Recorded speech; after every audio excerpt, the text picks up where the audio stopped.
चलिए दोस्तों, MS Excel की क्लास को आगे कंटिन्यू करते हैं। आपके पास यहाँ पर कुछ टेबल दे रखी है जिसमें आपको नेम, डेजिग्नेशन, बेसिक सैलरी और उसके कुछ अलाउंस निकालने हैं। अलाउंस बेसिकली क्या होती है? छूट जो कंपनी देती है। अब ये अलाउंस आपको निकालने, होम टैब के काफी सारे ऑप्शन हमने कवर कर लिए थे, कुछ कुछ रह गए हैं, वो हम आज कवर कर लेंगे। प्लस इंसर्ट टैब भी कोशिश करेंगे कंप्लीट करने की। अब एचआरए के लिए लेट सपोज आपको कंडीशन दी गई है कि जो भी बेसिक सैलरी है उसका जो 3% होगा वो मेरा एचआरए है। यानी इस 17,000 का जो 3% का आंसर निकल के आएगा वो मेरा क्या कहलाएगा? एचआरए। ठीक है। तो या तो अब हम, अगर नॉर्मल मैथ्स की बात करूँ तो आप किसी भी नंबर का कैसे निकालोगे? अगर मेरे को 17,000 का 3% निकालना है तो क्या करते हैं हम? 3/100। परसेंटेज होता है, परसेंटेज को हटाने के लिए हम क्या करते हैं? Divide by 100। तो यहाँ पर भी हमें क्या करना है? इस सेल का 3% निकालना है। तो यहाँ पर भी हम फॉर्मूला लगाएंगे, इक्वल टू, मैंने कहा जो भी मेरी बेसिक सैलरी है उसको मल्टीप्लाई करा दो कितने से? 3% से। ड्रैग कर दो। ठीक है। एमए के लिए अब आपके पास कंडीशन है 2% ऑफ बेसिक सैलरी प्लस इसके अंदर कर दो एचआरए। अब अगर मैं इतनी कंडीशन की बात करूं, ये कंडीशन तो आपकी पिछली जैसी सेम है, बस 3 की जगह यहाँ पर क्या आ जाएगा? 2% आ जाएगा। बाकी इसमें एचआरए ऐड कर दो। तो कैसे करेंगे? इक्वल टू, मैंने कहा इस बेसिक सैलरी का कितना परसेंट देना है? 2%। और प्लस इसमें क्या कर दो? एचआरए। तो जैसे जैसे कह रहा है वैसे वैसे अपने इसको करते चलो। अब टीए के लिए मुझे कंडीशन कहा गई है कि 200 for clerk and 300 for other. यानी अगर क्लर्क है तो उसे 200 दे दो, वरना 300 दे दो। तो इसके लिए आपके पास क्या लगेगी? If condition. ठीक है। हमने किया इक्वल टू इफ, मैंने कहा चेक करो क्या बेसिक सैलरी? नहीं। यहाँ पर हम जो सेल लेंगे वो ये वाला लेंगे। क्यों? क्योंकि अगर मैं बेसिक सैलरी सिलेक्ट करूंगी और इसको क्लर्क के इक्वल रखवाऊंगी तो कहीं पर भी यहाँ पर क्लर्क वर्ड लिखा हुआ नहीं मिलेगा। तो इसलिए हम यहाँ से क्या सिलेक्ट करेंगे? डेजिग्नेशन।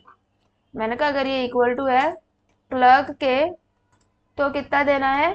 200। और अगर नहीं इक्वल हुआ तो 300। ठीक है। अब पीएफ के लिए भी सेम मुझे बोला है कि बेसिक सैलरी का 6%, यानी 6% ऑफ बेसिक सैलरी प्लस कर दो HRA plus MA plus TA. कैसे करेंगे? अब सेम जैसे पहले किया था, बेसिक सैलरी का 6% plus HRA plus MA plus TA. Clear? Next आते हैं नेट सैलरी पे। नेट सैलरी के लिए मुझे कहा है कि जितने भी अलाउंस है उनको प्लस कर दो और जो पीएफ है उसको माइनस कर दो। ठीक है। तो इक्वल टू, मैंने कहा सम लगा दो। कहाँ से कहाँ तक का सम चाहिए? मैंने कहा बेसिक से लेके यहाँ तक का तो सम दे दो, ब्रैकेट क्लोज, लेकिन इसमें से माइनस कर दो पीएफ को। ठीक है। तो ये आपका हो गया net salary. Maximum minimum salary निकालनी हो तो कैसे निकालोगे? इक्वल टू मैक्स, यहाँ से आप रेंज सिलेक्ट कर लोगे। सेम विद मिनिमम के लिए इक्वल टू मिन, यहाँ से रेंज सिलेक्ट कर लो। क्लियर? अब आप लोगों ने वर्ड में भी पढ़ा था हेडर एंड फुटर। क्या पढ़ा था? हेडर एंड फुटर क्या होते हैं? हेडर जो टॉप ऑफ द पेज लगते हैं और फुटर जो आपका एंड ऑफ द पेज लगता है। ठीक है। इंसर्ट टैब पर आओगे, इस टेक्स्ट वाले ऑप्शन में आपको मिलेगा हेडर फुटर का ऑप्शन। हेडर फुटर पर आओ। मैंने कहा हेडर में यहाँ से हमें लेट सपोज हम लिख लेते हैं DSSG। गो टू फुटर पर आओ। मैंने कहा फुटर में लेट सपोज हमें करंट डेट लिखनी है। तो यहाँ से सिर्फ देख लो कि अगर आपके पास करंट डेट या करंट टाइम या number of pages, file path, file name, sheet name, जो भी चाहिए आप यहाँ से ले सकते हो। अगर कुछ अपने मर्जी से टाइप करना है तो जैसे हमने ऊपर टाइप किया था DSSG, वैसे हम ये भी टाइप कर देंगे। तो हमें यहाँ से क्या चाहिए? Current date. क्लिक करो। अब इस सेल के बाहर कहीं भी क्लिक करोगे वो आपका डेट में कन्वर्ट हो जाए। ठीक है। अब आपके पास या इस तरीके से आपकी शीट से डिवाइड हो जाएगी। तो अगर आप काम करना चाहो तो इसमें आपको थोड़ा सा मुश्किल लगेगा, तो आपने क्या करना है, यहाँ पर आपके पास देखो 3 व्यू आते हैं। तो आपने पहला वाला व्यू ले लेना है, नॉर्मल व्यू। तो अब आपकी शीट फिर से नॉर्मल हो जाएगी, क्योंकि सारे रोज और सारे कॉलम्स एक शीट पे दिखाना पॉसिबल नहीं है। ठीक है। नेक्स्ट आप लोगों ने वर्ड में भी सीखा था चार्ट कैसे बनाते हैं। सीखा था। बहुत लेंदी प्रोसेस था चार्ट बनाने का। क्या करते थे? सबसे पहले सेलेक्ट करते थे, फिर कॉपी करते थे, पेस्ट करते थे, फिर सारा डेटा नहीं आता था तो उसको सिलेक्ट कराते थे। यहाँ पर आपके पास बहुत ईजी है, सिलेक्ट करो, इंसर्ट पर आओ, आपके पास रिकमेंडेड चार्ट्स का ऑप्शन आएगा। जो भी आपको चार्ट चाहिए, आपके सारे चार्ट्स इसमें क्लिक करोगे, आपका चार्ट बन के आ जाएगा, जो हम ऑलरेडी वर्ड में कर चुके हैं। ऐसे ही आपके पास एक आता है पाइवट चार्ट। अब हमें पता है कि अगर हम चार्ट बनाएंगे नॉर्मल, तो आपके पास ये सारे डेटा उसके अंदर इंक्लूडेड आएंगे। लेकिन मैंने कहा मुझे ये सारा कुछ इंक्लूड नहीं करना, मुझे यहाँ से सिर्फ हम ले लेते हैं नेम और उसकी नेट सैलरी, सिर्फ ये दो कॉलम चाहिए, उसके अलावा मुझे इसमें कुछ भी नहीं चाहिए। तो कैसे बनाएंगे? उसके लिए आपके पास क्या होता है, पाइवट चार्ट। यानी जब पूरी टेबल का चार्ट बनना हो तो आपका नॉर्मल चार्ट बन जाएगा रिकमेंडेड चार्ट से, लेकिन पूरी टेबल में से सिर्फ कुछ सिलेक्टेड आइटम्स का चार्ट बनाना हो तो किस पे आएंगे, पाइवट चार्ट पे।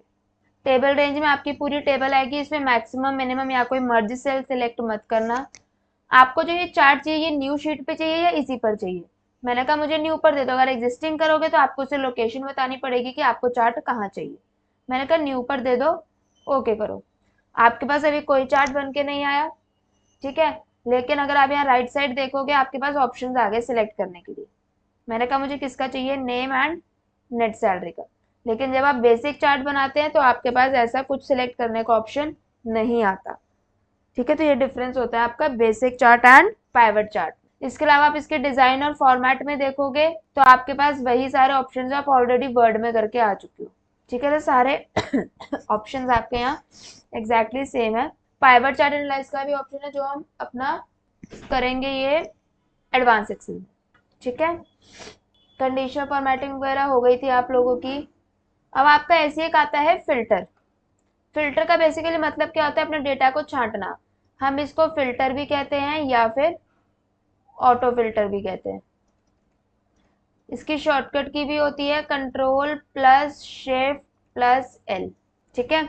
अब हम यहाँ से देखेंगे तो हेडिंग्स पे सिलेक्ट करो, सॉर्ट एंड फिल्टर का होम टैब पे ऑप्शन आएगा, यहाँ से किस पे क्लिक कर दो, फिल्टर। ये जो कौन ड्रॉप डाउन शो रहा है, आपके फिल्टर के साइंस है।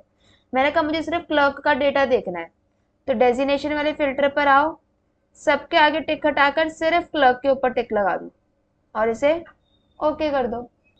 ऐसे ही मैंने कहा कि मेरे को अब उसका डेटा देखना है जिसकी बेसिक सैलरी आपकी हम ले लेते हैं 13,000 से ज्यादा है, ठीक है। तो बेसिक सैलरी पर आए। अब यहाँ पर तो मेरे को सिर्फ ये नंबर्स दिखा रहा है, कुछ ग्रेटर देन लेस देन जैसी तो कोई कंडीशन नहीं है। तो अगर आपको ऐसी कंडीशन चाहिए तो उसके लिए किस पे आओगे, नंबर फिल्टर। मैंने कहा अगर ग्रेटर देन 13,000 है तो सिर्फ वो वाला डेटा दे। अब इससे देखो आपकी जो ओरिजिनल टेबल है ना वो हाइड हो जाएगी। तो आपने क्या करना है, हमेशा पहले इसको कॉपी करके पेस्ट करके दूसरी शीट पे लेके जाना है, फिर उसके बाद आप इस पे अप्लाई करोगे फिल्टर, ठीक है। बाकी आप इसको शॉर्टकट की से भी फिल्टर्स को अप्लाई और रिमूव कर सकते हो, जो मैंने भी बताई, कंट्रोल शिफ्ट एल, ठीक है। सॉर्टिंग मैंने आप लोगों को पहले भी बता दी थी। सिलेक्ट करोगे, होम टैब पर आओगे, ए टू जेड करो और यहाँ से हमें हमेशा क्या लेना होता है, एक्सपैंड द सिलेक्शन, ठीक है। इंसर्ट में आपको कोई शेप पिक्चर्स वगैरह लेनी है, आप नॉर्मल जैसे आप वर्ड में लेते हो सेम वैसी लेनी है, कोई डिफरेंस नहीं है। पाइवट चार्ट मैंने आपको बता दिया, पाइवट चार्ट का मतलब सिर्फ चार्ट बन के आएगा। And pivot chart and table का मतलब चार्ट के साथ साथ जो मैं कॉलम्स चाहती हूँ, जैसे मैंने कहा कि मुझे नेम और नेट सैलरी चाहिए, तो नेम और नेट सैलरी की मेरे पास अलग से भी देखो यहाँ पर एक टेबल बनकर आ गई थी, ये देखो, ठीक है। ये सारे आपके एडवांस एक्सेल में कवर होंगे। कोई लिंक अगर आपको लगाना है, लिंक पर आओ, जिस भी चीज का लिंक लगाना है उसे क्लिक करो और ओके कर दो, आपका ये लिंक बन गया। कोई कमेंट डालना है, आप यहाँ से कमेंट डाल सकते हो अपनी मर्जी से कोई भी, ठीक है। टेक्स्ट में आपको ऑप्शन मिल जाएगा, text box, head footer, word art, headings वगैरह लिखनी है तो आप इजीली यहाँ से लिख सकते हो, ठीक है। पेज लेआउट पर आते हैं। सबसे पहले आपके पास यहाँ पर मार्जिन है। आप अपने तरीके से देखो, यहाँ मार्जिन जैसे वर्ड में सेट करते थे सेम यहाँ पर भी कर सकते हो। नैरो चाहिए, वाइड चाहिए, नॉर्मल चाहिए। कस्टम मार्जिन पे आओगे तो आप अपने तरीके से कोई भी मार्जिन सेट कर सकते हो। Top, left, bottom, right, header, footer, जो भी चाहो अपने अकॉर्डिंग मार्जिन सेट कर सकते हो। ओरिएंटेशन पेज आपको अपना वर्टिकल देखना है या हॉरिजॉन्टल देखना है, पोर्ट्रेट यानी वर्टिकल, लैंडस्केप यानी हॉरिजॉन्टल। अपना प्रिंट आउट किस तरीके की शीट पर निकालना चाहते हो तो आप वो वाली शीट यहाँ से सिलेक्ट करो, चाहे वो A4, A3, A5 जो भी है, ठीक है, तो आप अपने अकॉर्डिंग यहाँ से ले सकते हो। क्लियर। बैकग्राउंड प्रिंट एरिया, अगर मैंने कहा कि मुझे यहाँ से सिर्फ इतनी टेबल देखनी है, अगर मैं देखो अब यहाँ कंट्रोल पी से देखूँ, मेरे पास ये पूरी टेबल आ रही है। मैंने कहा मुझे सिर्फ पीएफ तक देखनी है, सिलेक्ट करो प्रिंट एरिया पर और इसे सेट प्रिंट एरिया में डाल दो। अब आप कंट्रोल पी से देखोगे जितना मैंने सिलेक्ट किया था सिर्फ उतना प्रिंट आउट में आया, बाकी कुछ भी नहीं आया। ठीक है, क्लियर करना है तो अगेन इसे आप क्लियर प्रिंट एरिया कर दो। अब देखोगे अगेन आपकी पूरी शीट आ जाएगी। ठीक है, बैकग्राउंड में कोई इमेज चाहिए आपको, जो भी आपको यहाँ से कोई इमेज वगैरह चाहिए आप यहाँ से आओ, इंसर्ट करो। अब ये क्या आपकी इमेज तो लग गई है, लेकिन अगर आप प्रिंट में देखोगे तो इमेज कभी भी प्रिंट होके नहीं आती है। ठीक है, तो आप अपने लिए लगा सकते हो, लेकिन प्रिंटिंग के वक्त कभी भी बैकग्राउंड की इमेज नहीं आती। ठीक है, प्रिंट टाइटल्स आपका बेसिकली है कि अगर आपको कोई हेडिंग वगैरह बार बार हर एक शीट पर रिपीट करानी है, मैंने कहा मेरा डेटा बहुत 4-5 शीट्स का है, तो उसके लिए आप चाहते हो कि वो हेडिंग है जो वो बार बार मेरी रिपीट होती रहे हर एक पेज पे, तो आप यहाँ से क्या करो, प्रिंट टाइटल्स, यहाँ पर आ जाओ rows to repeat at top. Top की कौन सी रो रिपीट करनी है, मैंने कहा ये वाली रो, ओके कर दो।